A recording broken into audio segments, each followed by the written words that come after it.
So tonight, I have been unlimitedly blessed because I've been asked to speak about His Divine Grace, Srila Prabhupada. Almost for a half a century now I've been serving Srila Prabhupada. Almost 50 years.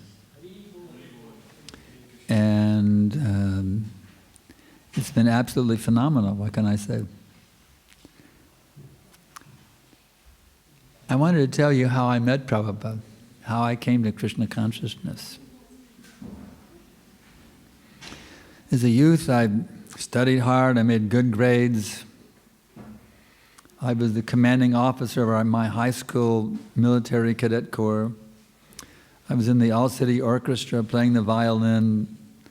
You know, I was a regular student, but doing well, you know, making good grades. I got into a good liberal arts school. I was on the dean's list regularly for academic excellence. But I had one problem. As soon as I started going to college, I didn't know the meaning of my existence. Why do I exist? I didn't know. And I became very depressed because I didn't know why I existed. And none of the classes told me. We actually had a course called Basic Studies. Of course, that was the joke for the students, BS 101, BS 102, Basic Studies. But we studied all the great thinkers, starting with the Greeks. Of course, there was nothing about the Vedic philosophy. We started with the Greeks and the Romans and the European existentialists and the modern. So there was nothing that really gave me the answer I was looking for. Finally, because I didn't know what life's purpose was, I thought, well, I'll go into theater because at least you can live in an artificial reality in the theater. So I transferred to the University of Texas for my junior year. But then I heard, hearing one of our graduates, how hard it was how hard you had to work as an actor, I gave that idea up as well. I didn't know what to do. But one of my fellow students, Bob Singleton, one day in the break room, he told me about something called self-realization. I went, that's what I want, self-realization. So I tried somebody called, I went to hear one Swami, Svacchidananda. He said, I'm God, you're God, and we're all God. I said, wow, that sounds pretty good. I can be God. And I tried it for a few days, it didn't work. Then somebody told me about Maharishi Mahesh Yogi. He gives you that transcendental meditation mantra. You pay a fee. He actually was a money-making business. You pay a fee, initiation fee you pay a fee to get initiated. So I got my mantra, Aing, Aing, it's supposed to be secret. Aing, Aing, I was Ainging twice a day for 20 minutes as I was told to, Aing, Aing, but no liftoff. It was like going down the runway, the airport, and the plane never lifts off. It's an endless runway, you never lift off. So that didn't work either, Aing, Aing, Aing. Finally, there was I was into singing and playing the guitar, so I had some folk singer friends who invited me to come and stay with them in Denver. I said, okay. So in Denver, then after I got, I got my own place, and I checked out a Bhagavad Gita from the library, actually. It wasn't Prabhupada's Gita, but in the Gita, Krishna says, if you offer me a love and devotion, a leaf, flower, food, or whatever, I'll accept it. And a friend of mine came by one night, and what happened was, because we were the hippies, all taking, LSD trippers. That was our thing. Take LSD trips. So I went to visit my friend Patrick, and his roommate said, "Oh, you went over to Joe's place."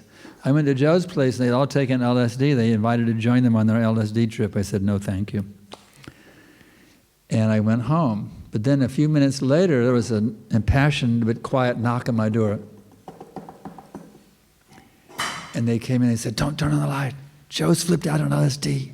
He's taken off all his clothes. He threw all his record albums against the wall. He's running naked down the street, smashing his fist in the car windows. He's going door to door saying, 'There's LSD in the water. Can you give me a drink of water?'" So they all came to hide out at my apartment.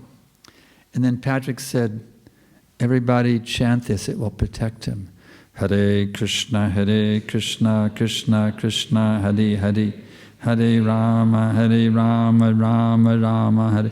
Patrick had been a hippie back in San Francisco when the devotees were doing the Harinama, and Prabhupada, was a whole thing in San Francisco. Hare Krishna became like the anthem of the original hippie movement in San Francisco. So he knew the mantra and he recommended this would protect. So I went, oh. So the next day I went to his apartment and said, tell me about this mantra. You showed me an article from a famous magazine called the Saturday Evening Post, which is about the hippies. And it said how the Swami Bhaktivedanta was recommending this mantra, and it was all written down, so I copied down the mantra.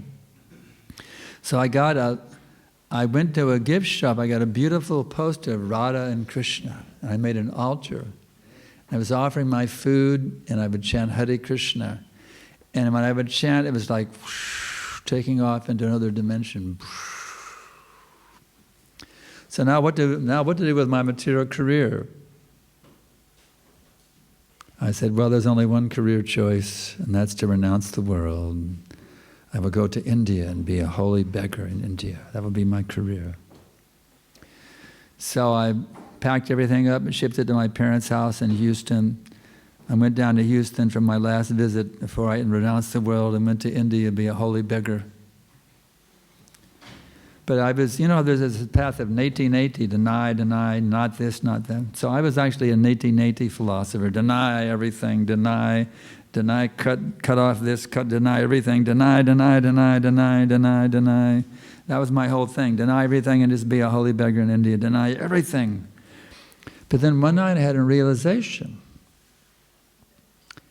If you deny everything, then you have to deny denial also. Aha, that means I have to accept something transcendental beyond this material existence.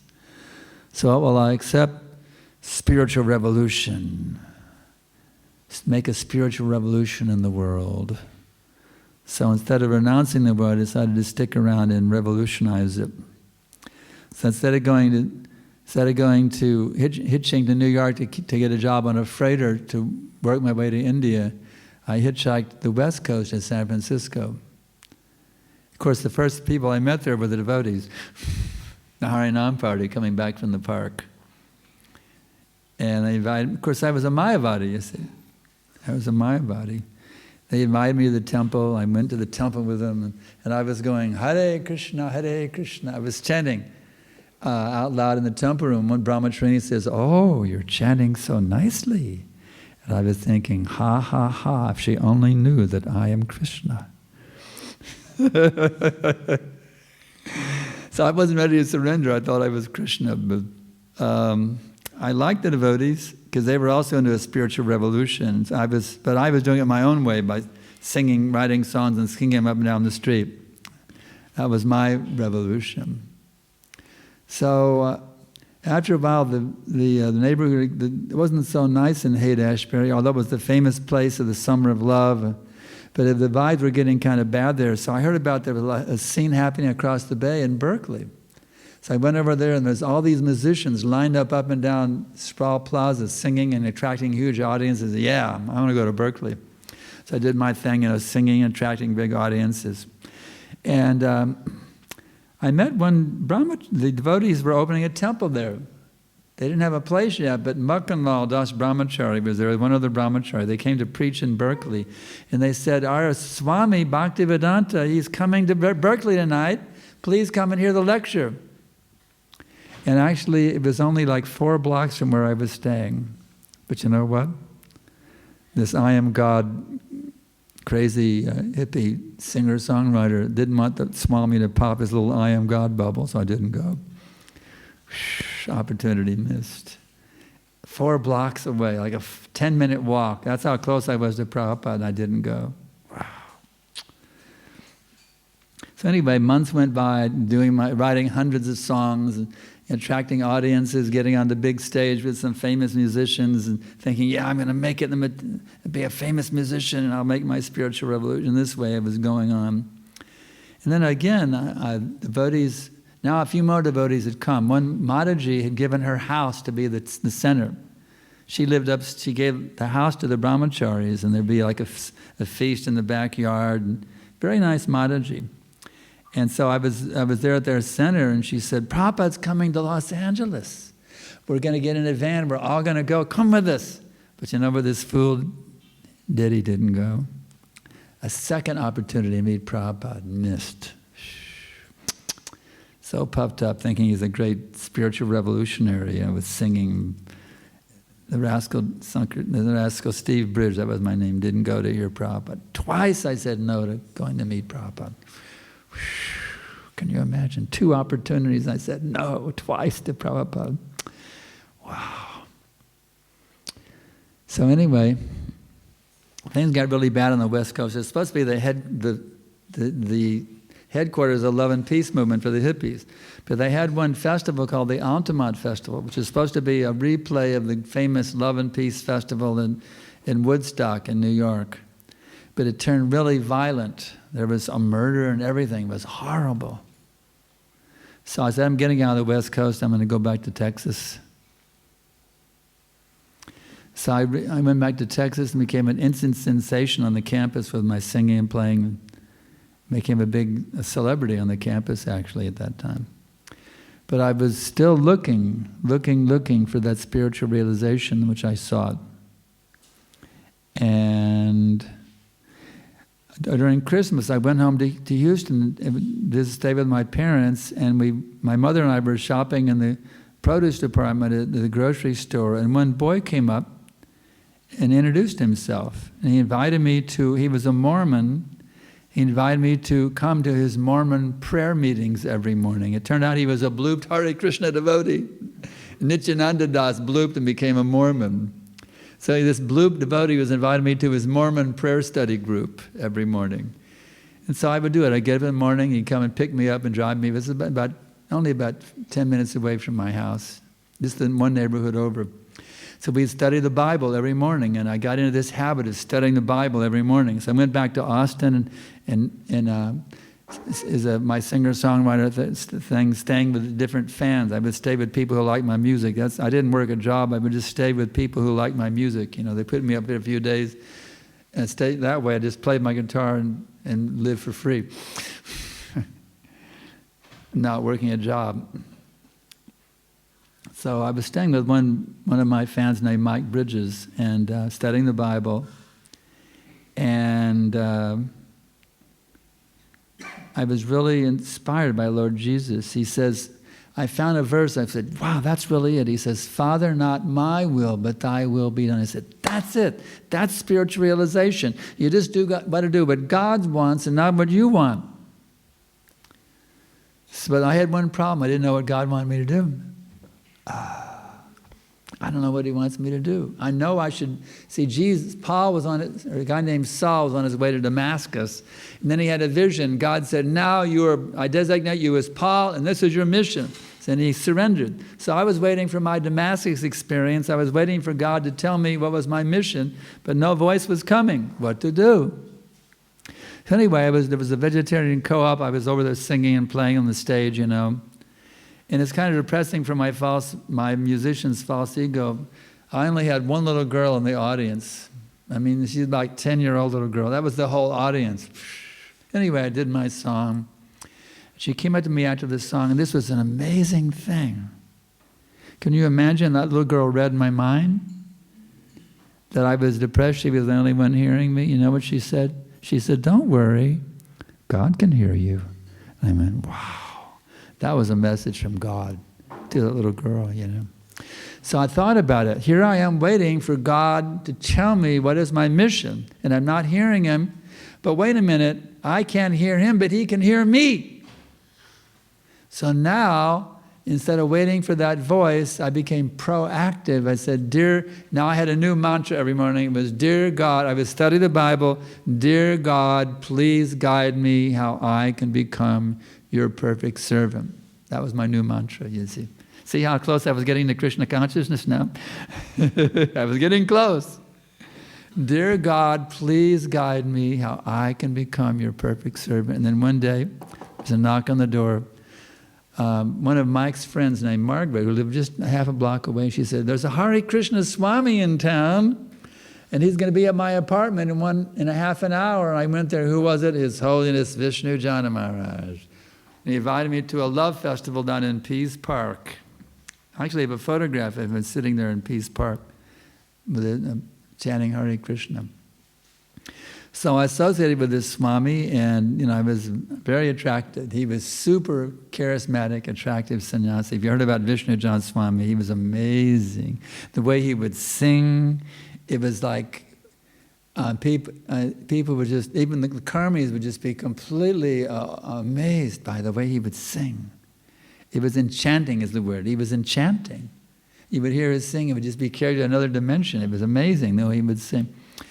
So I was associating, he didn't have a temple at that time. He would go to the campus, the University of Texas campus. He'd give out Simply Wonderfuls. And he would say, invite me to your house and I will turn it into a temple. So every night he'd go to a different house, home programs. So he went to one house of one of my friends named Robin Ferris, and I was attending the program, and in those days we didn't have bottled water. You just go to the tap in the kitchen and get a drink of water if you're thirsty. So I got a little thirsty, went to the kitchen to get a drink of water, but who would show up in the kitchen with Vishnu Jana Swami? Just the two of us were all alone. The program's in the other room, but the two of us were all alone in the kitchen. And then he said to me these words. He said, you have to become sober. I went, wow. Because as hippies, sober was bad. You want to always be intoxicated on something, a little marijuana, maybe some magic mushrooms, some peyote cactus, or some LSD tablet, or, something. But you always got to be high on something. That was the philosophy for the hippies. But now he said, you have to become sober. And I was going, wow. Because he was saying it from a very high place. You could see he was on a very high plane of consciousness. And he was telling me the secret of how I could achieve that plane of consciousness. So there was a Lord Chaitanya Festival happening in Dallas. And I went. And I was a long-haired hippie, with a beard and the whole thing. So they need somebody, they had a drama they were going to do, the Kazi play. They needed somebody to play the Kazi. So they hooked me to play the Kazi. And they had a clay madanga that was already broken, and I actually smashed a clay madanga the rest of the way. It was very dramatic. So I played the Kazi. But then I went back to Austin, and that friend of mine, Robin Ferris, he liked devotees, and he had actually, even though he was a hippie, he had a shaved head with a sikha, because he thought it was really cool. So I thought it was really cool too, so he took me to his barber.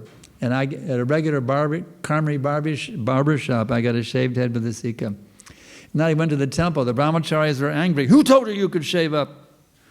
But Vishnu Jana Swami was cool with it. And he was talking on the phone to the temple president in Dallas. He said, guess what? The Kazi shaved up. So, in this way, I gradually, I gave up my hippie hair, my hippie beard, and I moved into the temple, and I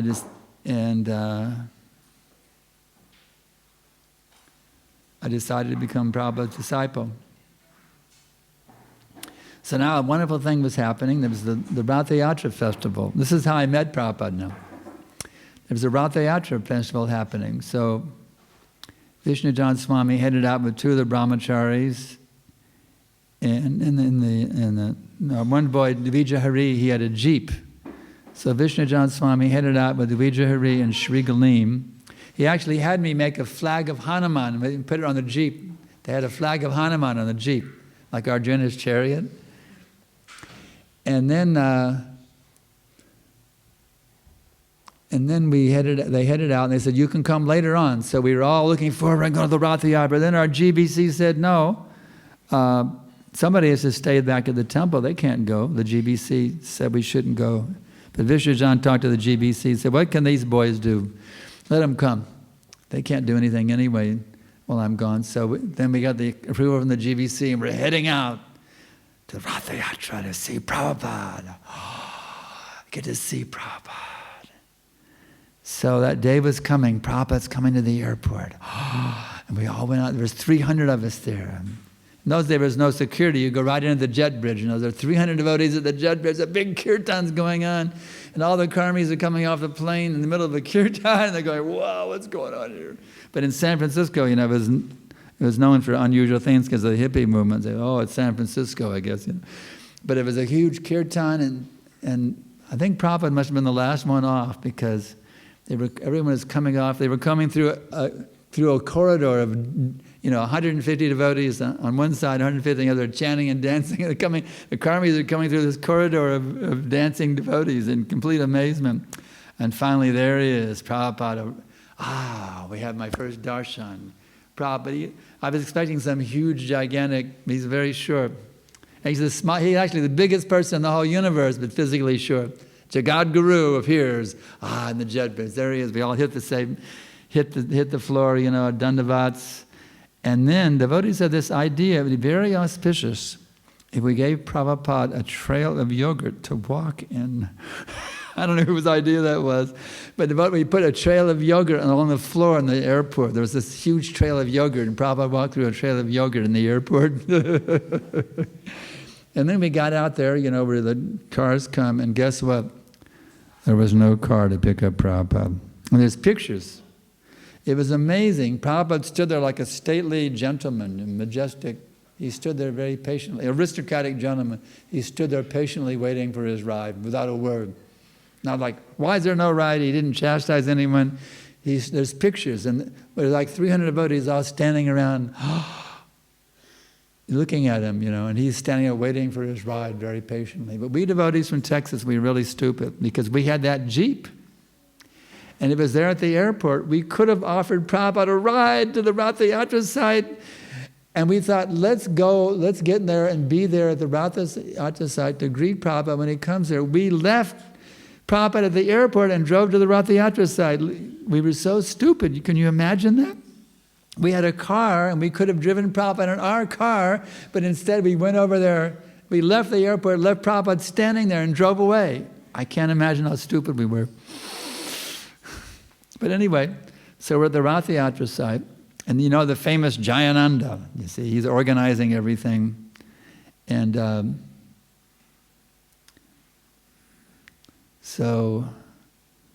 was the Jayananda? There was some program that needed devotees to do something. And Jayananda was rounding up all these devotees to go somewhere to do something. Maybe it was probably at the festival site, because the carts were not at the festival site. You see, you get in the cart travels to the festival site. So he was rounding up a bunch of devotees to go to the festival site to get it ready, and they needed volunteers. They wanted me to come. I said, Jayananda Prabhu, I have never seen Prabhupada before. Can I stay here? He said, yes. He had enough men, he let me stay there. So when Prabhupada arrived, I was there. And Prabhupada got up on Subhadra Devi's cart. Now, picture this, there's 300 devotees and about 3,000 hippies. This was still like the center of the hippie movement, San Francisco, Haight-Ashbury, Golden Gate Park. And a huge crowd, and Prabhupada got up on Lady Subhadra's cart, and the very first word I heard from his mouth was, Jagannath. He said, Jagannatha Shami, Nayana Padagami Bhavatu Me. Lord Jagannath, please come to my vision. He gave the most wonderful lecture. He said, you have all seen God, because Krishna says, I'm the light of the sun and the moon. I am the syllable Om. I am the taste in the water. Then Prabhupada said, every day you are drinking water, once, twice, thrice, more than that every day. If every time you drink water, you remember that Krishna is the taste of the water, immediately you become Krishna conscious. To become Krishna conscious is not a difficult job, simply it requires practice. Practically the exact words he spoke. So now I'm seeing my beloved spiritual master, I'm hearing his wonderful words, and then we proceed for the festival. Of course, he gave a series of lectures there. on the Ratha-Yatra site. We stayed for several days in San Francisco. He gave a number of lectures there in the temple. And then now down to Los Angeles, the world headquarters of ISKCON. It wasn't Mayapur in those days. Mayapur hadn't come up yet. Now, Los Angeles was the center of ISKCON. So Prabhupada goes down to the world headquarters, another series of lectures that was so wonderful. Every morning in Bhagavatam class with Prabhupada. And there was a very nice system set up when Prabhupada would come back from his morning walk. We would all greet Prabhupada from the morning walk. We would line up along the sidewalk. No, but he'd get off on the street, and there was a sidewalk that led back to his quarters on the rear side of the building. So we would line up along the sidewalk, and each one of us would have a flower in our hand, and Prabhupada would have a basket of flowers. So Prabhupada would come down the queue, and you'd have your own personal moment, just you and Prabhupada. You would hand Prabhupada a flower, and he'd hand you one. For that one moment, it's just you and Prabhupada having your relationship with each other, exchanging flowers with each other. Every devotee got to have their personal moment with Prabhupada. It was so sweet, if you can imagine. Being able to see Prabhupada and hand him a flower, and he hands you one. Well, I got near the front. Vishnujana Swami was the first one in the queue, and he got more than a flower. He got a hug. Wow. He got a big hug by Prabhupada. And being one of his men, I felt so good. I felt like I was being hugged too, because I was one of his men, you see. So then Prabhupada comes down the line. I give him my flower. He gives me his flower. And now in my hand, I have a flower given to me by Prabhupada. Oh, a flower given to me by Srila Prabhupada. So Prabhupada goes down the queue, and now there's some steps in the front of the buildings. So I got out of the queue. I went and stood on the steps, so I got to have a darshan of Prabhupada as he came around to go back to his quarters. So Prabhupada, it was an amazing thing, because Prabhupada was so considerate for every single devotee. Prabhupada looked up. He saw I wasn't in the queue. I was standing on the steps. And Prabhupada wondered if I'd gotten a flower or not yet. He looked up to me with body language and facial expression. Did you get a flower yet? That's what he was saying by his facial expression and body language.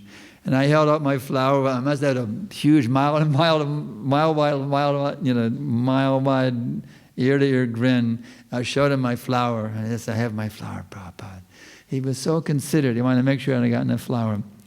So what do you do when you get a flower from Prabhupada? Well, if you're a householder, you take it home, you make a glass jar, put it on somewhere special in your house. But I was just a brahmachari. What can I do to save this flower? Well, I'll just eat it. Merge it into my body, I ate that flower. So in this way, I had wonderful, wonderful experiences. Now, there was a whole bunch of initiations in Los Angeles. It was so wonderful. But I'd only been chanting.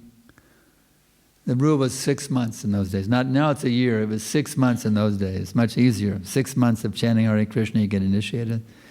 But I'd have been chanting for 5 months, and all the other devotees got initiated. And I was so much in distress. They say Prabhupada's an old man, he can leave his body at any time. I was going, oh no, am I getting initiated? What if Prabhupada leaves the world? I've actually wandered around the Brahmacharya ashram crying that I'm not getting initiated. I was crying and weeping that I'm not getting initiated. So anyway, I went back to Austin. Some of the boys got initiated, but not me. Actually, 2 boys got initiated, and 3 of us didn't. But when I got back to Austin, another month went by. Now it's August, and my 6 months is up. So Vishnujana Swami, Prabhupada was in London now. So Prabhupada, Vishnujana Swami wrote Prabhupada a letter. Actually, it was probably late August he wrote him the letter. And he recommended myself, one boy named Ron the Bead Man.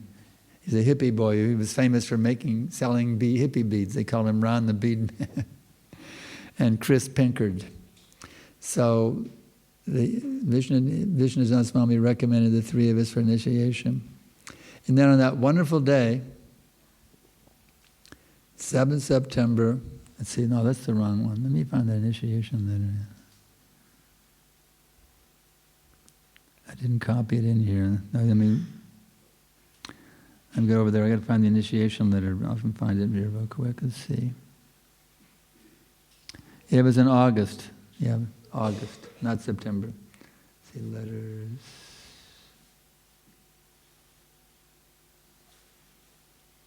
Ah, here it is. Okay, I got it. Views. Yeah.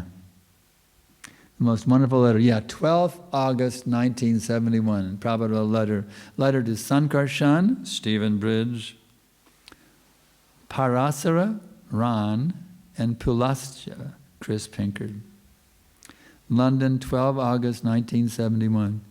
My dear sons, Prabhupada said to me as his son, my dear sons, please accept my blessings. Upon the recommendation of His Grace, Vishnu Jana Maharaj, I have gladly consented to accept you three as my duly initiated disciples. Your beads are duly chanted on by me and are enclosed herewith. I have given the spiritual names as follows. Sankarshan Das, Stephen Bridge. Sankarshan is another name for Vishnu. Parashara Das, Ran. Parasara was the father of Vyasadeva. Pulascha Das, Chris Prinkard. Pulascha means the name of a great sage. Vishnu Jan Maharaj tells me that in his absence, he went to open a center in San Antonio. So he tells me that in his absence, while he is opening one center in San Antonio, you three boys are maintaining nicely there in Austin. So you are very qualified and you have been trained up under the expert guidance of Vishnu Jana Swami. So you should all work cooperatively to push on this movement there in Texas and make our Austin Center a grand success. That is my request to you all. Always be engaged in Krishna's business and stay fit in spiritual life by strictly following the regulated principles, by chanting at least 16 rounds of beads daily and without fail, by studying all our books, and by regularly going for streets on kirtan. These make for our very strength in spiritual life. And if you follow them faithfully, then you're going back home, back to Godhead, will be certain. Hoping this will meet you all in good health, your ever well-wisher, A.C. Bhaktivedanta Swami. So at that time, Vishnujan Swami had gone to San Antonio, which is like 90 miles to the south of Austin. He had brought one householder couple, let's see, what was his name? Ishan Prabhu and his wife Vibhavati, who had been there in London when Prabhupada had, when the London Center had opened. They had been there in the early days in London. They had seen how big personalities could be cultivated, the Beatles, George Harrison.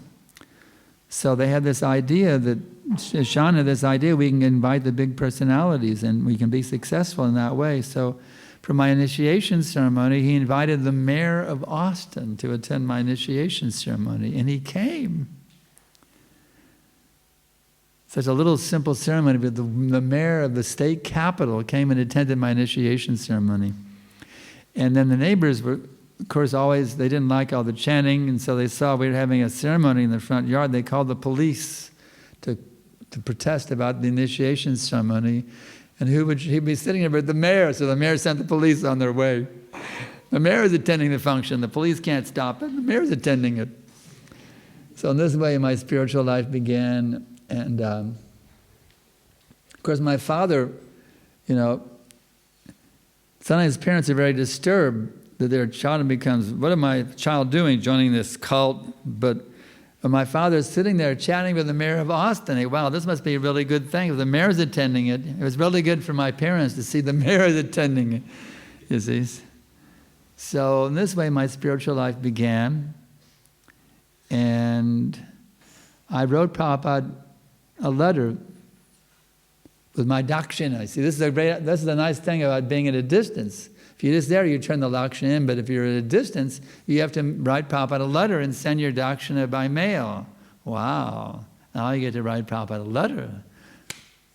So on 7 September 1971, I got a letter back from Prabhupada thanking me for the dakshina. My dear Sankarshan, please accept my blessings. I beg to acknowledge receipt of your letter dated 2nd September 1971 and note of the contents. Also, I've received 3 checks enclosed. Now, probably just like a pucka accountant. He says 3 checks enclosed for $15, $12.50, and $10.76. Pucka accountant. Is it? And respectively, and I thank you very much for the same. I sent him a clipping of Vishnu Jan Swami talking to the mayor. I sent Prabhupada that picture. Also, I've seen the clipping of Vishnu Jan Maharaj speaking with the mayor. It appears he is doing very nicely there, preaching in Austin. Please offer him my blessings. Wow.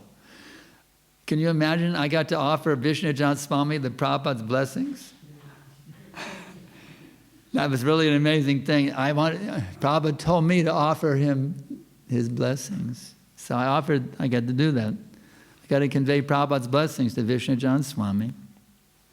I can see that you're now this is, Prabhupada has encouraged me so much, even though I was a wild character, just coming off of LSD, a wild character hippie, and the whole thing, all the principles breaking, but now I've decided to become a devotee. I'm serious about it, but Prabhupada gave me so much encouragement. Listen to this. He says, I can see also that you're a very sincere, enthusiastic boy and are anxious for spreading this movement. Actually, I told Prabhupada I want to spread this movement in a letter, you see. I expressed my desire to spread the movement, and he really picked up on that. I see you're a very sincere, enthusiastic boy. You're anxious for spreading this movement. Those are first-class qualifications for making advancement in Krishna consciousness. So, continue enthusiastically as you are doing, and surely Krishna will bless you. Wow, now that's an instruction you can follow for 50 years. Continue enthusiastically as you are doing, and surely Krishna will bless you. Therefore, I am enthusiastic to share this with you. And by that enthusiasm to share this with you, I'm being blessed by Krishna right now. It's confirmed by Srila Prabhupada. So continue enthusiastically as you are doing, and surely Krishna will bless you. Prabhupada promised me that Krishna would bless me if I served with enthusiasm. And when this pure devotee promises, Krishna has to do. Krishna is obliged to do what Prabhupada said. He's obliged. You see, the pure devotee, Krishna is obliged to do what Prabhupada said. Surely Krishna will bless you. Follow the regulated principles strictly. Chant your 16 rounds faithfully. Study our literatures. Go for streets, Sankirtan, etc. All these activities will make you fixed up in Krishna's service and eligible for going back home, back to Godhead. You can tell Bill and Hayden, two artists actually joined, named Bill and Hayden. One of them was an art professor at the university, very big position. To get a professor to join, that's a big thing in the early days, because we were a bunch of hippies. But now a professor from the university is joining. That was a big thing. His name was Bill. And his friend Hayden, who was like a student of him, they're really into making sculptures, and they actually made deities. Bill became Murtidas and Hayden became Adidev Prabhu. You can tell Bill and Hayden to send me some photographs just as soon as the deities have been carved. Hoping this will meet you in good health, your ever wisher, A.C. Bhaktivedanta Swami. And now the P.S. The P.S. is a very, very special thing. It's a very, very dear thing. See, here's an official letter. Guru to disciple, the official orders coming down, parampara. But now note the P.S. It's slightly different mood. P.S. On Friday night, we are going to Nairobi. This is the father and the son now, you see. The father's telling the son, it's what the family, you see the difference? The official guru disciple, but now it's the P.S. is father and son. P.S. We're going to Nairobi on Friday night. You see? See the whole mood shift? Isn't that beautiful? How proper the official guru, now the intimate father with the affectionate son, you see. P.S. We're going to Nairobi on Friday night. So just see how Prabhupada cultivated, you see. The official guru, parampara, but then the affectionate father. Prabhupada did both things perfectly. He balanced them perfectly. So that's how he was able to be so authoritative and so attractive also to us. He was the affectionate, loving father for every one of us. Prabhupada was our affectionate, loving father. So we have about 6 minutes left. And let's see, there's so many other things. What more we can say? Anybody have any questions? So, those days, the initiation is via email, the beads and all you got via email or? Yeah, by regular post. Actually, they came by separate post. They came in the mail, yeah, regular mail. I still have those japa beads. Prabhupada mailed to me from London, you see. Actually, mine were neem instead of tulsi, but that doesn't matter. When Prabhupada chants on them, it doesn't matter. Neem or tulsi, who cares? Prabhupada chanted. I still have my beads of Prabhupada. And one time I had to restring them, but I strung them in the exact same order in the same direction. I made sure I didn't turn any bead around. Every bead is the exact order, and none of them are turned around. So those beads are very, very prized possession. They don't go, I keep very good care of them. When I travel, I have a vest I wear, and those beads go into a special case. Actually, they're always kept inside a special zipper case, so they don't get dirty, they're not out. I don't lay them on a table. As soon as I finish chanting, they go inside a zipper case, so they stay very clean. And then when I travel, they go right here in my travel vest, because sometimes airplanes go down. It happened when there was a famous airplane crash in New York City, where the plane actually took off and it went down in the Hudson River. And there was no deaths, everybody survived. The plane floated in the water for a few minutes, they had lifeboats that came out, and everybody was fine. So I'm always ready in case such a thing happens to me, that my beads are in my vest. They're not in my suitcase, they're not in a carry-on luggage, they're right here in my vest. If the plane goes down and we have to evacuate, they say, leave all your luggage behind. They always say, the plane goes down, you have to leave all your luggage behind and just exit. Put on your little vest and go. You can't take anything with you. That's what they always say. So my beads always stay right here in my travel vest. In case the plane goes down, I'll have my beads. And I also have my data. I have a backup of my computer. It goes in my vest too. I have my data and my beads. Any other questions? So it's not that he reasons ill who tells that Vaishnavas die when thou art living still in sound, and living try to spread the holy name around. So it's not that Prabhupada is dead and gone. Actually, Prabhupada is in the heart of all those who are dedicating their lives to serve his mission. All those who are dedicating their lives to awaken pure love of God within the hearts according to Prabhupada's teachings, and are dedicating their lives for making this world Krishna conscious. Prabhupada sits in their hearts and blesses them at every minute, you see.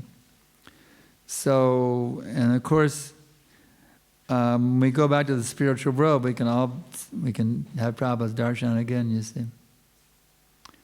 But Prabhupada can actually appear and instruct one, even in this present situation. If one's heart is pure, the spiritual master can speak to him directly. It's a very exalted thing, but one can have direct instructions from the spiritual master, even in his physical separation. The spiritual master can still instruct the disciple that do like this and don't do like that. So the more we can, one thing I can tell you, if you want to get that connection with Prabhupada and with Krishna very solidly within your heart, then you have to learn this lesson. Ye me bhakta jana parata, na me bhaktas tate janaha, mad bhaktanam cha ye bhaktas, te me bhakta tamamata. Krishna tells Arjuna, is quoted in the Adi Purana, my dear Arjuna, the one who is my devotee, na me bhaktas. He is not my devotee, but the devotee of my devotee is my devotee. So if you want to be able to access Prabhupada directly and get his darshan within your heart, if you want to be able to see Radha and Krishna manifest, as Prabhupada told me in one letter, he said, now you disqualify yourself to see Krishna face to face. So we can come to that position where we can meet Prabhupada directly, we can see Radha and Krishna directly, but that means you have to qualify yourself by pure loving relationship with Krishna, with Guru and Vaishnavas. Since we're dealing with each other all the time, this is where we can really work hard to make very sweet, loving relationships with devotees. Even if I have a disagreement with someone, I have to go beyond that and see the beauty and the glories of that person. The more we become devotees of the devotees, that's how we actually become devotees recognized by Krishna and Srila Prabhupada. So just try to be devoted to the devotees. That's the most important thing. As Prabhupada's sister Pishima, she was very much in the mood of serving Vaishnavas. She was so humble that when she would sit in one place, she would wash it with water after getting up, that I'm contaminated, I have polluted this spot on the floor, so now that I'm getting up, I have to wash the place where I was sitting. She would do that, Prabhupada's sister. And she would say, you are Vaishnava, what will you eat? What will you eat? She simply wanted to serve the Vaishnavas, that was her mood. So we can learn a lot from Prabhupada's sister. Her name was Bhavatarini Devi Dasi. She's a god sister also of Prabhupada. But we call her Pishima, Auntie Pishima. We don't, too familiar, don't call her by her initiated name. She was known as Pishima to us, Prabhupada disciples, our aunt. So Pishima she shows very much how to be devoted to the devotees. So if we can learn from that, become very, very devoted to the devotees of Krishna, then by that loving feelings that we manifest for the Vaishnavas, that will become accepted and will elevate it into a level where we can actually see Radha and Krishna directly. Directly see them, you see. Actually, the spiritual world is there, it's available for us. We simply have to get rid of the lust, the anger, the greed, the madness, illusion, and envy. It's even stated out, Prahlad Maharaj is simultaneously in both the material and spiritual worlds. So it's actually possible that you can enter the spiritual world even before leaving your physical body. You can actually enter into the spiritual world within your heart and be associating with Radha and Krishna and Srila Prabhupada and all the great Vaishnavas, even within your heart, within the present body. But don't imagine these things, thinking you achieved it, you see. That's called sahaja.